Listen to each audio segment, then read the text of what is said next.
Me ocultó un hijo y me acusó de no ser comprensivo cuando la descubrí, porque eso fue antes de ti, era otra etapa me dijo, como si criar a un hijo secreto no tuviera nada que ver conmigo. Desde el principio, mi relación con él estuvo marcada por una especie de comodidad engañosa, como si todo fluyera sin esfuerzo y no hiciera falta cuestionarse nada. Nos conocimos cuando ambos atravesábamos momentos complicados, él saliendo de una separación tormentosa, y yo lidiando con el desgaste emocional que dejó una relación anterior que me consumió años. Nos encontramos en ese punto en el que uno solo quiere tranquilidad, una vida más serena, y en ese sentido él parecía perfecto. Tenía esa actitud serena, la voz siempre pausada, una manera de mirar que transmitía calma, y sobre todo, una aparente transparencia que me hizo confiar ciegamente desde el día 1. Llevábamos poco más de 5 años juntos. No vivíamos juntos al inicio, pero desde el segundo año ya compartíamos apartamento, cuentas, compromisos familiares e incluso proyectos a futuro. Habíamos hablado de tener hijos, de casarnos en un par de años más, incluso habíamos empezado a ver terrenos para construir nuestra casa cuando se diera. Nunca pensé que él escondiera algo tan importante como un hijo, porque se encargó de alimentar esa imagen de hombre íntegro, sin deudas emocionales pendientes, sin dramas de relaciones anteriores. Y muchísimo menos la idea de que tuviera una familia paralela o responsabilidades de las que nunca me habló. Todo comenzó a desmoronarse de una forma tan absurda que aún me cuesta procesarlo. No fue por una infidelidad, ni porque él dijera algo extraño o tuviera un desliz. Fue por un maldito descuido técnico, estaba buscando una carpeta de fotos para un regalo sorpresa que quería hacerle por nuestro aniversario. Había decidido reunir momentos de viajes, eventos, celebraciones familiares y armarle una especie de collage cronológico, algo simbólico y muy pensado. Cuando me senté frente a su computadora, él estaba en la ducha, y como siempre había usado su equipo sin problemas, sin claves, sin restricciones, no vi nada malo en buscar directamente. Entre los archivos del disco duro, en una carpeta oculta con nombre anodino, mi-PQ-2013, encontré una colección de fotos que no me hicieron ruido al principio. Pensé que serían sobrinos, hijos de algún amigo, lo típico. Pero a medida que avanzaba, vi imágenes de un niño de pocos años en situaciones muy íntimas, un primer día de clases, visitas al médico, juegos en casa, una Navidad con un árbol que me resultó inquietantemente familiar. El golpe final me lo dio una foto en particular, el niño, en brazos de él, en lo que parecía claramente su antiguo departamento, el mismo que compartimos en nuestros primeros meses. Ahí entendí que no era el hijo de un primo, ni de un amigo, ni de una expareja a la que él ayudaba. Era su hijo.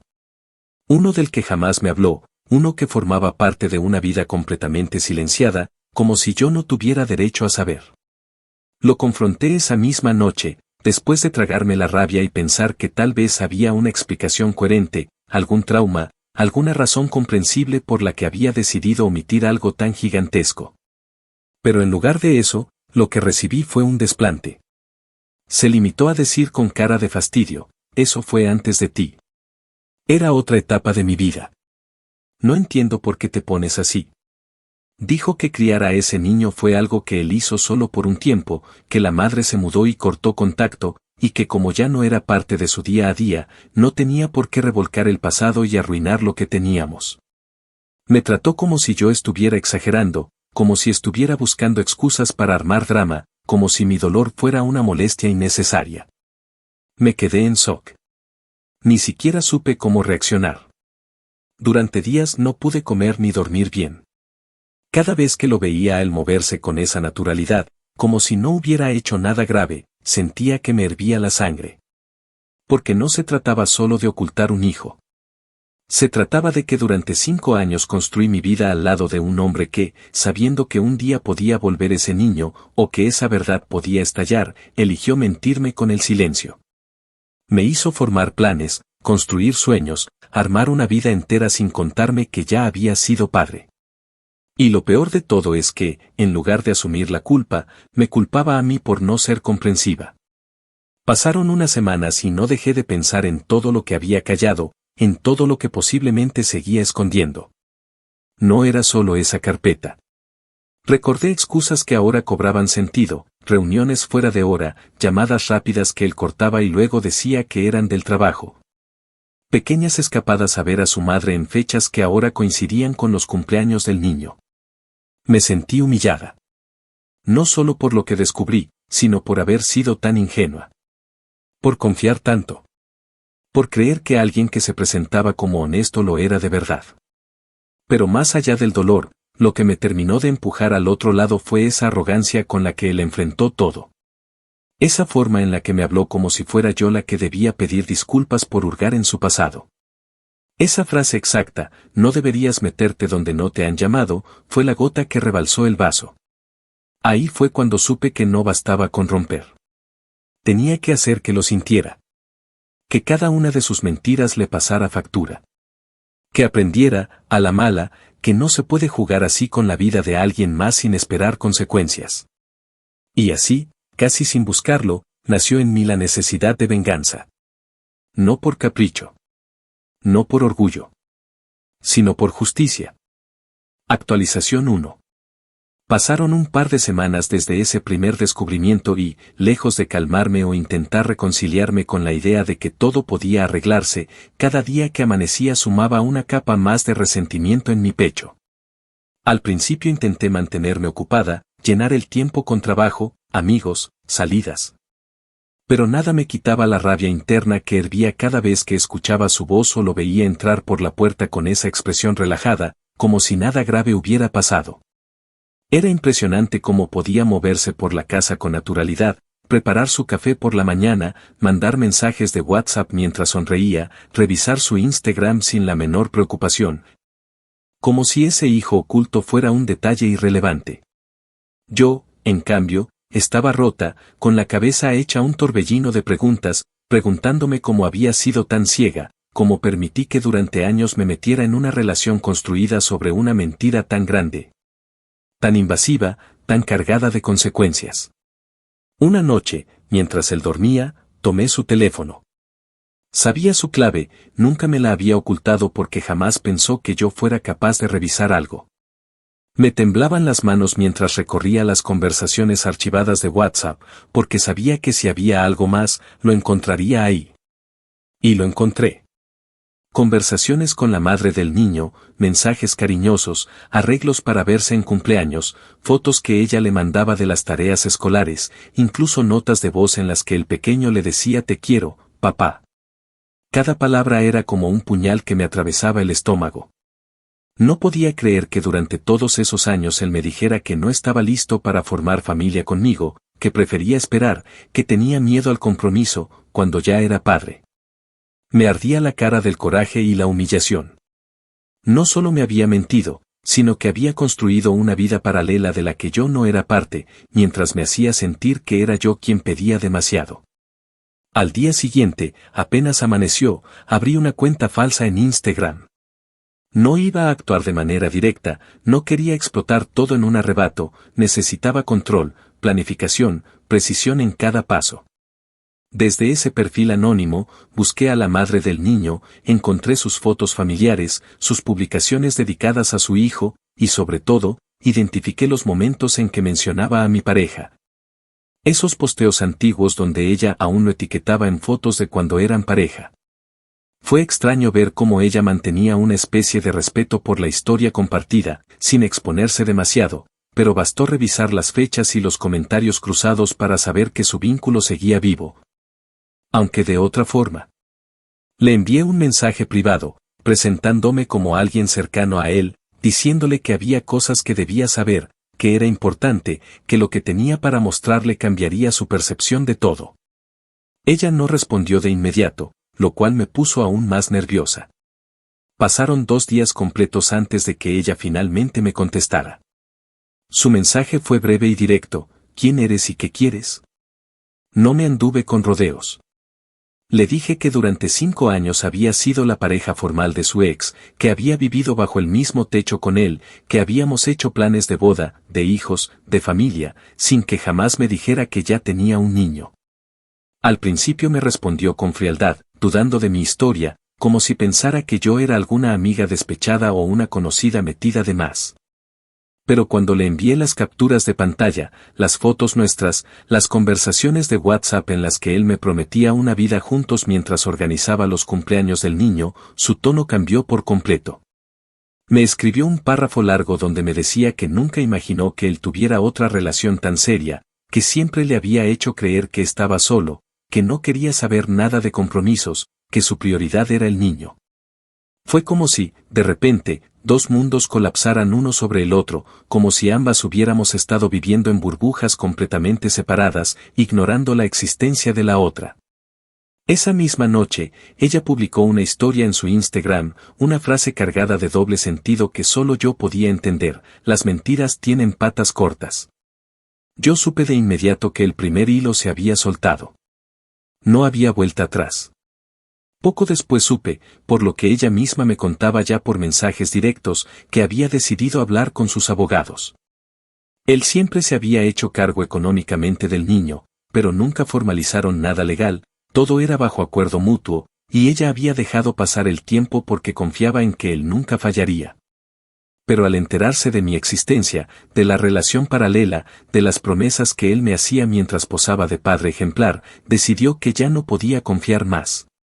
El siguiente paso fue presentar una demanda formal por manutención retroactiva, asegurándose de que todos los gastos pasados que ella había cubierto sola también se cobraran. Mientras todo eso pasaba, yo me dediqué a otro frente, su entorno laboral. Él trabajaba en una empresa bastante seria, donde siempre se jactaba de ser el ejemplo de responsabilidad, el más organizado, el confiable del equipo. Una noche, después de varias copas de vino que tomé sola en casa para juntar coraje, armé un mensaje cargado de pruebas. Capturas de sus ausencias justificadas con excusas de salud cuando en realidad se iba de viaje a ver al niño, registros de gastos personales pasados como gastos de oficina.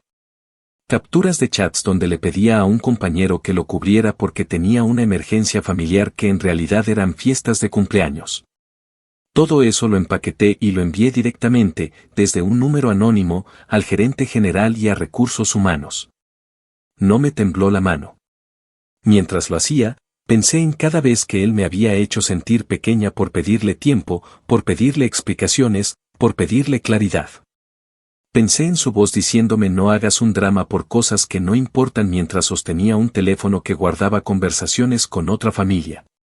Los días siguientes fueron como caminar en una cuerda floja. En casa, él seguía actuando como si nada, pero yo ya sabía lo que se avecinaba. Veía cómo su teléfono empezaba a sonar más de lo normal, cómo sus notificaciones de WhatsApp se multiplicaban, cómo su bandeja de entrada en Instagram se llenaba de mensajes que él no sabía cómo manejar. La madre de su hijo dejó de responderle, los amigos comunes que teníamos comenzaron a tomar distancia, y yo me mantenía al margen, fingiendo que no sabía nada. La mañana que recibió la notificación formal de la demanda por manutención fue la primera vez en años que lo vi entrar al departamento con el rostro desencajado, sin saber cómo explicar lo que estaba pasando. Esa noche me miró con ojos rojos de tanto llorar y me dijo: no entiendo cómo todo se derrumbó tan rápido. Yo, con la voz más calmada que jamás había tenido, solo respondí: las cosas se derrumban cuando no están bien construidas. Fue la primera de muchas noches largas, pero en mi cabeza ya sabía que esto apenas era el inicio. Actualización 2. Pasaron 3 meses desde el inicio del caos, y lejos de calmarse, la situación solo fue escalando hasta puntos que ni yo misma había previsto al comienzo. No era que yo me sintiera especialmente satisfecha con lo que estaba ocurriendo. Pero sí había una parte de mí que encontraba cierto alivio oscuro al ver cómo todo lo que él había tratado de mantener en secreto comenzaba a desmoronarse en cadena. En esos 3 meses, la madre del niño ya había logrado formalizar la demanda por manutención retroactiva. Y su abogado era lo suficientemente hábil como para presionar por cada centavo que él había dejado de aportar durante los últimos años. Ella me mantenía al tanto de cada paso por mensajes de Instagram, como si ahora hubiéramos formado una especie de alianza silenciosa, compartíamos información, analizábamos cada nuevo movimiento. Y aunque nunca llegamos a conocernos en persona, sentía que había alguien del otro lado que entendía exactamente la magnitud del engaño al que nos había sometido. Mientras todo esto sucedía en el frente legal, yo decidí moverme en otro terreno. Sabía que él tenía una reputación social bastante intachable, era de esos hombres que cuidaban mucho la imagen en redes, mantenía su Instagram prolijo, solo fotos de trabajo, alguna salida ocasional. Frases motivadoras y fotos con amigos donde nunca daba demasiadas pistas sobre su vida personal. Tenía un círculo amplio, pero no particularmente profundo, lleno de conocidos que lo tenían en un pedestal por esa imagen de hombre centrado y profesional. Yo sabía que si quería que la caída fuera completa, tenía que hacer que esa fachada también se viniera abajo. Así que creé un perfil anónimo, cuidadosamente armado para que pareciera alguien de su entorno, alguien que pudiera estar filtrando detalles internos. Desde ahí, empecé a compartir historias y publicaciones ambiguas, llenas de indirectas, con frases como cuando descubres que tu amigo tiene dos vidas y ninguna de ellas es honesta o la verdad siempre sale a la luz. Tarde o temprano. No pasó mucho tiempo antes de que sus conocidos empezaran a reaccionar, enviándome mensajes directos, tratando de confirmar si sabían de quién hablaba. La parte más retorcida fue ver cómo, poco a poco, sus propios amigos empezaban a alejarse. Unos dejaron de comentar sus publicaciones, otros lo bloquearon directamente. Recibí mensajes por WhatsApp de antiguos compañeros de trabajo preguntándome si era cierto lo que se decía, si él realmente había estado ocultando una familia durante años. Incluso uno de sus mejores amigos, alguien con quien él hablaba casi a diario, me escribió por Instagram, sin saber quién era yo, diciendo que si lo que circulaba era cierto. Le parecía inaceptable y que ya no quería estar involucrado. Yo observaba todo esto desde la distancia, dejando que la bola de nieve creciera por sí sola, sin necesidad de intervenir demasiado. Apenas empujando cada tanto con una publicación bien colocada o un mensaje anónimo enviado al chat correcto. En casa, él estaba cada vez más inestable.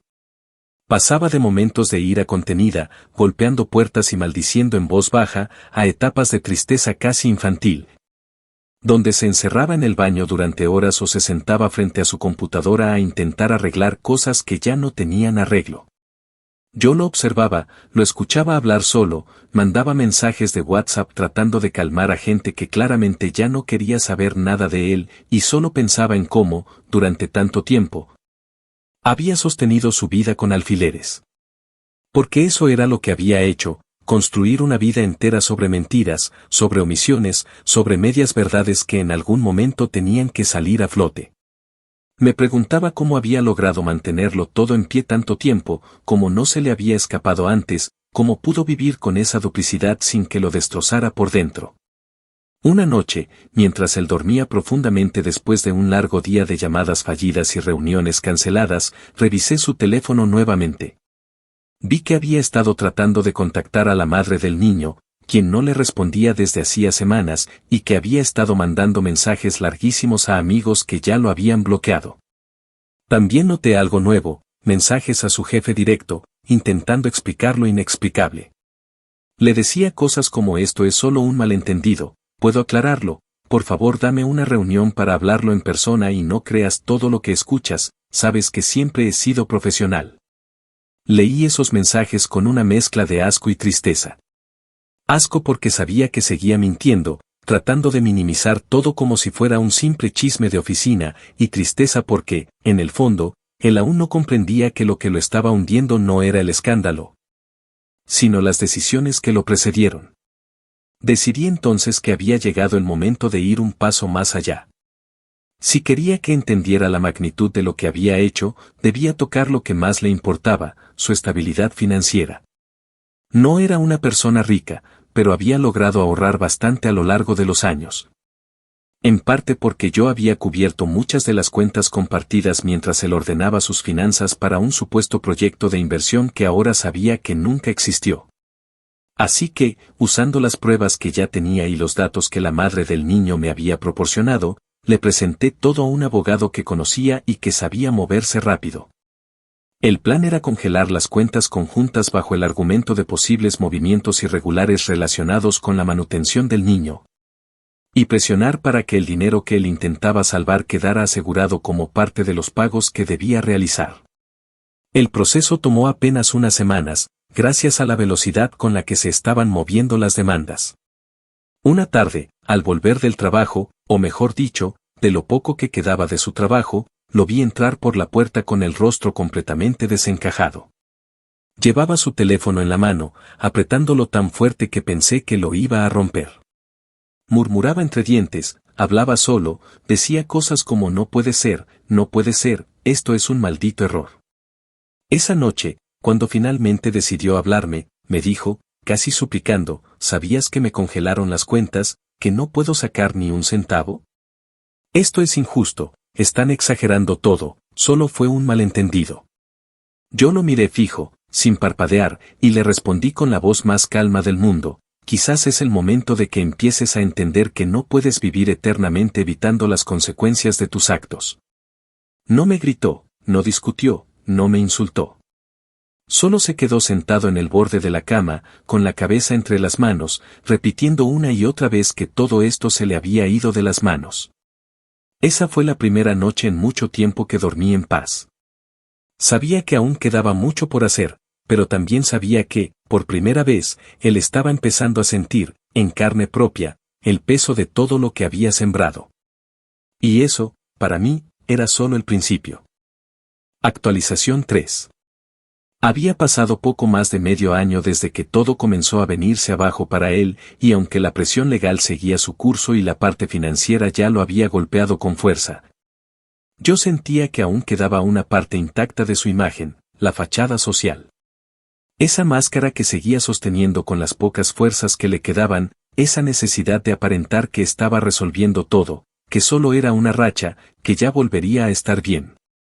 Yo lo veía conectarse a Instagram durante las noches, justo antes de dormir, para contestar mensajes con frases breves, compartir alguna historia reciclada de otras cuentas, y mantener esa ilusión de normalidad que tanto se había esforzado en venderle al mundo. Me molestaba profundamente que incluso con todo lo que ya había perdido, aún intentara mantener viva esa versión ficticia de sí mismo, ese hombre exitoso, calmado, que supuestamente tenía todo bajo control. Y fue justo en esa necesidad suya de aparentar donde encontré el siguiente punto débil. Me volqué de lleno a observarlo en redes. Revisaba su lista de seguidores, los perfiles que comentaban sus publicaciones, sus interacciones públicas, los grupos de WhatsApp donde él seguía activo aunque con mucho menos frecuencia que antes. Empecé a notar un patrón, todavía había gente que lo defendía, personas que decían que algo no cuadraba, que él no era así, que seguramente todo era un malentendido. Le llegaban mensajes por Instagram de conocidos que se ofrecían a ayudarlo, a intermediar, incluso a recomendarle abogados o terapeutas. La narrativa que él estaba vendiendo, y que algunos seguían comprando, era la de un hombre víctima de una mujer vengativa que lo había expuesto por enojo, no por justicia. Y eso, sinceramente, me revolvía el estómago. Fue entonces cuando decidí dejar de actuar desde las sombras. Ya había logrado mover los hilos legales y financieros sin que supiera exactamente que yo estaba detrás de todo. Ahora, el siguiente paso era hacer que la verdad se supiera, pero no desde el anonimato, sino desde una voz que contara la historia de forma tan contundente que no quedara espacio para la duda. Y para eso, usé lo que él tanto valoraba, su presencia pública. Creé un perfil que parecía de alguien muy cercano a él, no era ni él ni yo, pero alguien que claramente sabía cosas que el resto no, y lo utilicé para iniciar una serie de publicaciones con evidencias. Las primeras fueron suaves, solo una imagen con un texto simple: cuando llevas años viviendo con una persona que le oculta un hijo a su pareja, tarde o temprano, la verdad explota. La reacción fue inmediata. Comentarios, mensajes directos, especulaciones. Al segundo día, subí una conversación en la que él hablaba conmigo mientras me prometía que nunca había tenido hijos y que lo nuestro sería su primera experiencia como padre. Acompañé esa publicación con una captura de una videollamada entre él y su hijo, con fecha incluida, en la que el niño le decía que lo extrañaba. Esa fue la chispa que encendió el incendio. Las cuentas de gente que lo conocía empezaron a replicar la historia. Me llegaban capturas de estados de WhatsApp donde sus amigos hablaban de la decepción que se llevaron, de la doble vida que nunca imaginaron. Él, por su parte, intentó controlarlo. Me di cuenta porque lo vi mandar mensajes como loco, desde su número y desde otros perfiles que creó en Instagram solo para defenderse. En uno de ellos, se hacía pasar por una prima suya, diciendo que todo lo que se decía era una campaña de difamación en su contra y que la ex despechada estaba manipulando todo. Pero ya era demasiado tarde. La gente no le creyó. Y no porque yo fuera especialmente convincente, sino porque las pruebas eran demasiado claras, demasiado directas. Él podía decir lo que quisiera, pero los pantallazos, las fechas, las fotos, los audios, todo lo que había ignorado borrar durante años era ahora su condena pública. Una noche, mientras yo revisaba los mensajes desde la cuenta falsa y leía cada comentario con una mezcla de ira y alivio, lo escuché maldecir desde la sala. Había tenido una discusión con uno de sus antiguos jefes, quien se negó a recomendarlo para un nuevo puesto, y no porque su desempeño fuera malo, sino porque, según sus propias palabras, no pueden confiar en alguien que maneja así su vida personal. Ese mismo jefe, me enteré más tarde, había recibido un correo anónimo con las capturas que yo misma envié desde una cuenta temporal. Su reputación profesional estaba tan manchada que nadie quería acercarse. Su imagen de hombre confiable había muerto. A esas alturas, nuestra convivencia era apenas funcional. Compartíamos techo, pero no cama, no horarios, no conversaciones normales. Solo coexistíamos en el mismo espacio mientras él se desplomaba poco a poco. Llegaba del trabajo, cuando aún lo tenía, dejaba su mochila sobre la silla y se encerraba en el cuarto con la luz apagada. Había noches en que lo escuchaba llorar, otras en que hablaba solo, repitiéndose frases como esto no es justo o yo solo trataba de proteger a todos. Y por más cruel que pueda sonar, yo no sentía lástima. Porque proteger no es mentir. Proteger no es armar una vida sobre el engaño. Él no había hecho nada de eso para cuidar a nadie, lo había hecho por conveniencia, por cobardía, porque era más fácil ocultar que enfrentar. Poco después, comenzó a circular una historia en su círculo más cercano, una especie de resumen de todo lo que había pasado, publicada por un usuario que jamás se identificó, pero que claramente tenía acceso a todo.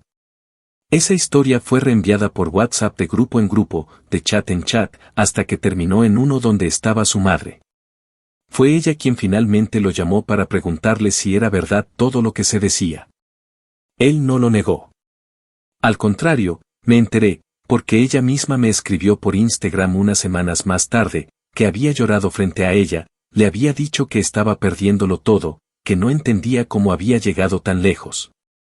Que solo quería que las cosas volvieran a estar bien. Ella, con la frialdad de quien también fue engañada, solo le respondió, las cosas no vuelven a estar bien cuando nunca lo estuvieron, hijo. Ese día, cuando él volvió a casa después de visitar a su madre, no habló. Ni una palabra. No cenó. No encendió el televisor. No tocó su celular. Se sentó en el sofá, en silencio, como si finalmente hubiera entendido que no se trataba solo de mí, o de su ex, o del niño, o de sus amigos o jefes. Se trataba de él. De cómo había vivido. De cómo había herido a todos. Y aunque la rabia dentro de mí no se había ido del todo, ese silencio fue la primera señal de que tal vez, por fin, algo en él comenzaba a romperse de verdad. Actualización 4. Pasó casi un año entero desde aquel primer día en que descubrí la carpeta oculta, y a estas alturas ya no quedaba prácticamente nada del hombre que yo había conocido, o mejor dicho, del hombre que él me había hecho creer que era. Su trabajo había terminado en una suspensión silenciosa que, aunque no fue oficial en un principio, se convirtió en definitiva cuando la empresa decidió no renovarle contrato ni considerarlo para otros proyectos. No hubo explicaciones públicas, nadie le dio la oportunidad de defenderse, y ni siquiera él se atrevió a pelear esa decisión porque, en el fondo, sabía que no tenía cómo justificar lo que había hecho. La empresa había recibido un paquete completo, perfectamente organizado y anónimo, con fechas, capturas, incluso registros de días y horarios en los que él se ausentó del trabajo alegando compromisos familiares. Mientras en realidad asistía a eventos escolares del niño que ocultó durante años. Todo lo que quiso enterrar había salido a flote, y no de cualquier forma, sino con pruebas, con precisión, con una narrativa clara que lo dejaba en evidencia ante cualquiera que se tomara el tiempo de leerlo. Mientras tanto, el proceso legal iniciado por la madre del niño había avanzado rápidamente. No hubo apelaciones, no hubo defensas fuertes de su parte, simplemente porque sabía que no tenía argumento alguno para oponerse. La jueza que tomó el caso no tardó en emitir una orden para que comenzara a pagar una pensión mensual retroactiva, sumando además los gastos médicos, escolares y personales que la madre del niño había cubierto sola durante los últimos años. Fue una suma considerable, que en otras circunstancias habría podido afrontar sin problema, pero en ese momento, con sus cuentas congeladas, sin empleo estable y sin el respaldo de ningún familiar o amigo, representaba una carga demasiado pesada. Yo estuve presente durante la última audiencia, no porque me correspondiera legalmente, sino porque la madre del niño me pidió que la acompañara. Sentí que era necesario estar ahí, no solo para ver el cierre de una etapa sino también para confirmar, frente a sus ojos, que él ya no tenía ningún control sobre lo que pasaba. Cuando entró a la sala, se le notaba agotado. Llevaba el rostro ojeroso, el cabello desordenado y la misma chaqueta vieja que había estado usando desde hacía semanas.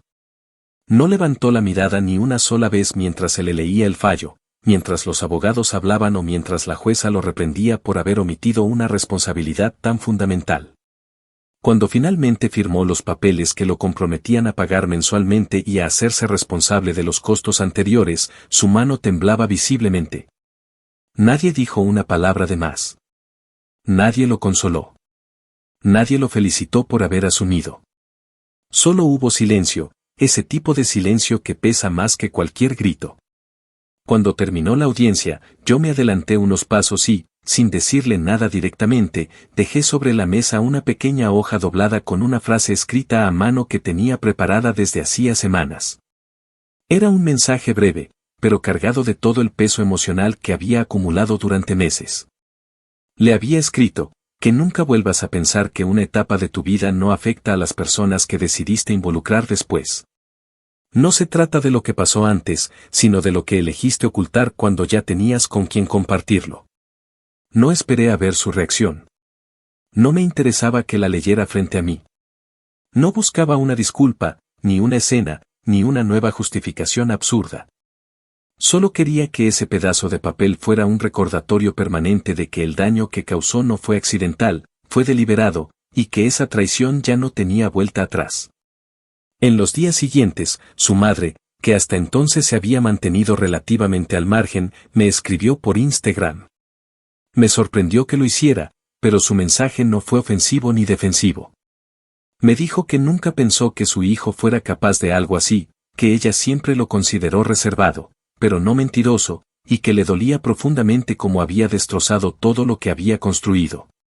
Me confesó que incluso a ella le había ocultado al niño durante un tiempo, y que solo se enteró cuando la madre del niño ya no pudo más con la carga. Me pidió disculpas. No por él, sino por todo lo que yo había tenido que vivir. Me agradeció haber sido quien sacó todo a la luz, aunque en el fondo sabía que esas palabras no reparaban nada. Fue una conversación corta, pero suficiente para entender que hasta su propia familia estaba dispuesta a soltarle la mano. Desde entonces, él desapareció de redes sociales. Eliminó su cuenta de Instagram, salió de todos los grupos de WhatsApp donde aún tenía algún tipo de presencia, y dejó de publicar cualquier cosa en línea. Comenzó a vivir como un fantasma dentro del mismo apartamento.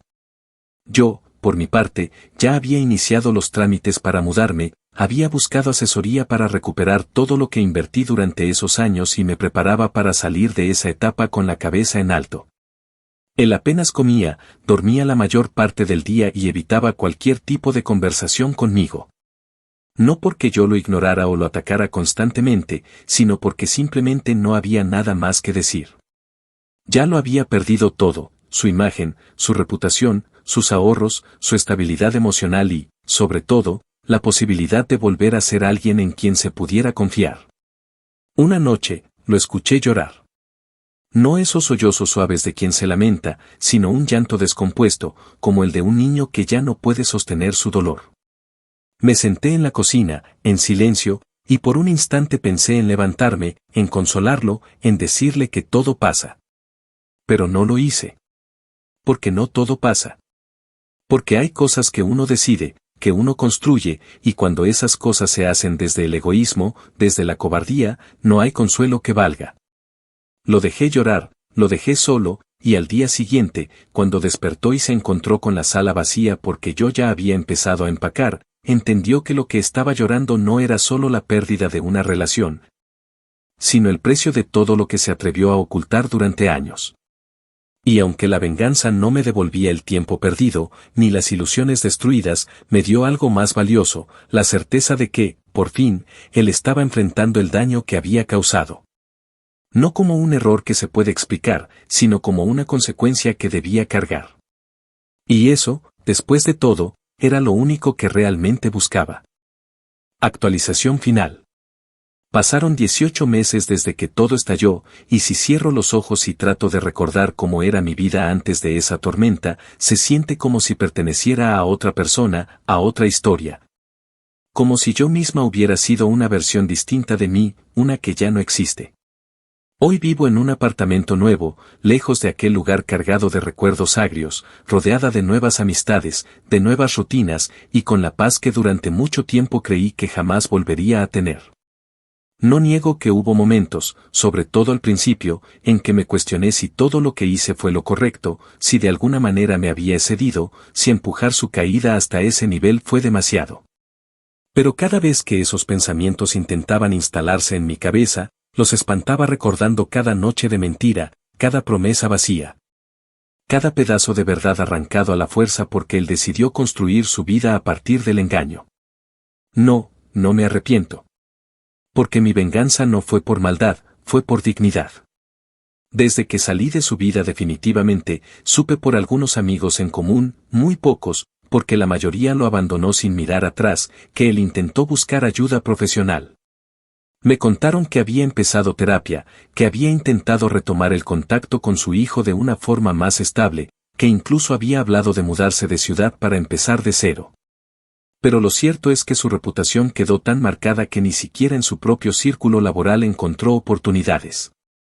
Las empresas en las que intentó aplicar pedían referencias, y las respuestas que recibía eran tan contundentes que ni siquiera llegaban a entrevistarlo.